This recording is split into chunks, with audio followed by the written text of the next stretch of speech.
What is up, loves? Welcome back to another GTA Online Agents of Sabotage discussion video. My name is Darkside, so we're going to go over a few things about this new DLC that's going to be coming out next Tuesday, Agents of Sabotage. So this is Lester's warehouse, the garment factory, Darnell Bros warehouse. There's a number of different things that people call it. Hopefully, it's a hell of a lot cleaner when we take this shit over, because this place is a fucking pigsty.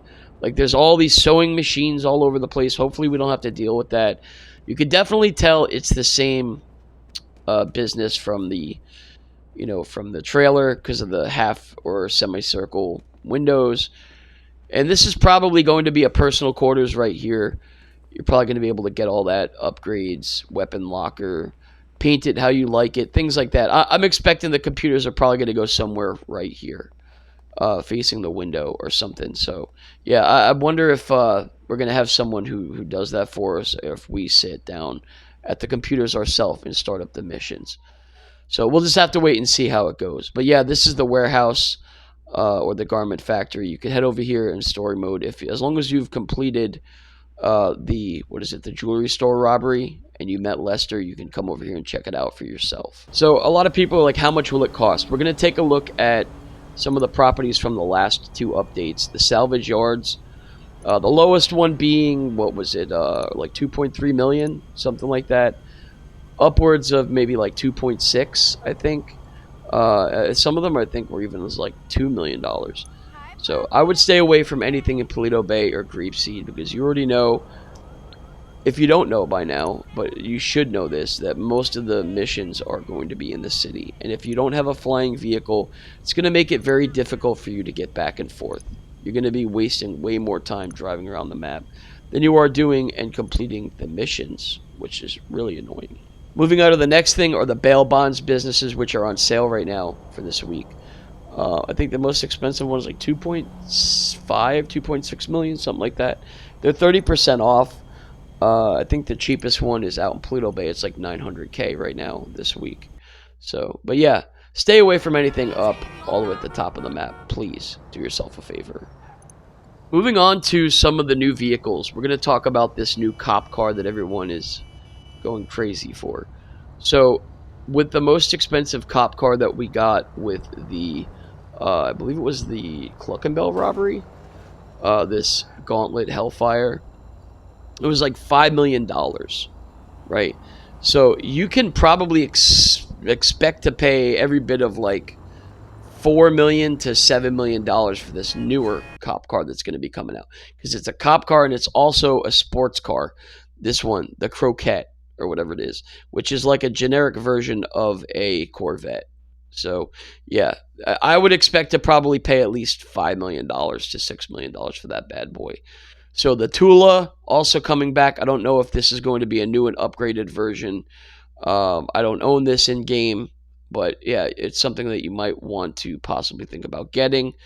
I don't know if they're going to put like bombs on it, maybe some flares. It would be nice if they redid the Tula. Moving on to these other two vehicles, we have the Banshee and then the Jester RR wide body, which I believe you're probably going to do something with the Jester RR wide body. You'll probably be able to do something with that with the Howe's Special Motor Works.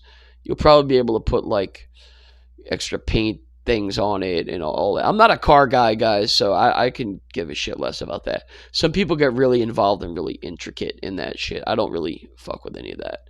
But yeah, I mean, I'm guessing probably like 2.5 to $3 million range for each of those vehicles. And then this new, what is this, a Honda Civic or a Honda Accord, something like that. A lot of people are saying that that's what this is. Expect the same, probably like 2.2 to 2.7 million, somewhere in that range. So yeah, these cars are like just way overpriced. All of them. It's fucking ridiculous. There's nothing special, and I don't know why they just have to charge so much money. So I've said this before. I hope GTA 6's money ratio is a lot different. Moving on to this one. This is the Scarab. This came out with the Arena Wars. This looks like a newer version, though. Maybe it's marked like a Mark II type looks like it has like a cannon on it instead of those two little bullshit lasers that come off of it, which would be a lot better. And because it could replace the Kanjali, maybe that you put like a some type of a missile turret on here or something, and it can blow shit up. And please, if they're gonna do that, at least let it take more than like one explosive, because that's garbage to spend like $5 million on something and it blow up within like 2 seconds.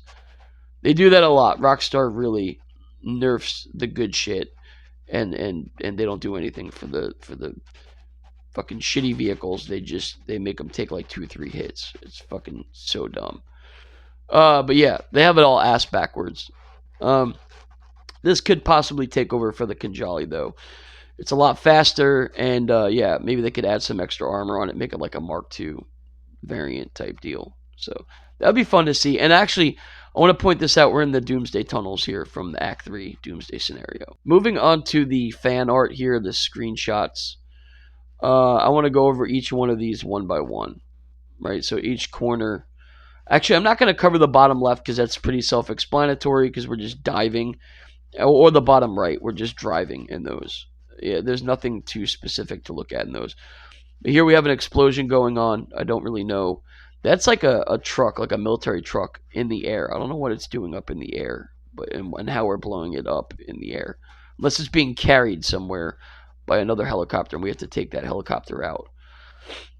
That could be a possibility. Kind of like in the Doomsday Heist when you have to take down the barrage. Moving over here, we have this artifact. This is definitely us holding an artifact of some kind.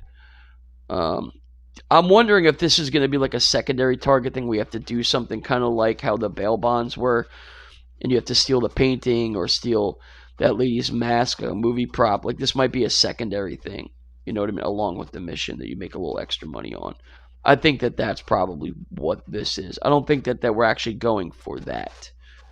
Could be like a secondary type deal. Moving on to the next thing, I think this is a new hairstyle. I've never seen this on a character before, or on a player, rather, before. I've seen it on characters, but never on a player. So this is probably like a new hairstyle, which it's kind of nice. I like it. It looks kind of shaggy, but yeah, looks good. And it might be possibly a new mask also. Then I wanted to point out the new weapon. This is definitely something new. I've never seen this before. I don't know what the hell kind of weapon this is, but I'm kind of excited for it.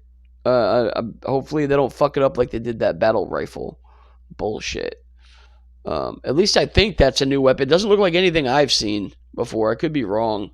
And that's like a gold type of, paint or whatever on there. And last but not least, we're going to be getting some kind of a buff to the Terabyte. We're getting that collectible finder thing, and it looks like here on this, maybe we're going to be getting some type of a software update on this computer that you log on to and start all those missions up.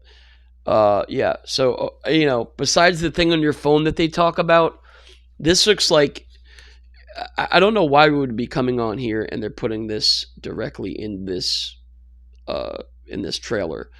I'm guessing we're going to get like a software update as far as the Terabyte goes, and you'll be able to now log on in the Terabyte and do these missions. I mean, which is fine. It's, they did the Avenger, they redid the Avenger, and I already said this. I said, yeah, I bet they're going to do the Terabyte next, and they're doing it, of course. So how much do I think you're going to need for this? I would say if you want to buy everything, because it looks like you're going to be using the patrol boat from the Cayo Perico heist. I don't know if you're going to have to purchase that or if it's something that they give you. With all the other things, I don't think you're going to have to purchase the Scarab and the tool. It's probably something that they're going to provide for you. So basically you're going to be looking at the cop car, the other 2 or 3 cars, the business, all the upgrades. I would say get a solid probably $25 to $30 million. But if you're bottom line, if you're trying to jump in here with hardly any money, I would say baseline, make it about 3 to 4 million just to get your foot in the door, just to be on the safe side. All right, guys, I gotta go. Hopefully you enjoyed the video. I'm gonna be streaming tonight, Friday night, and I will talk to you guys then. Peace.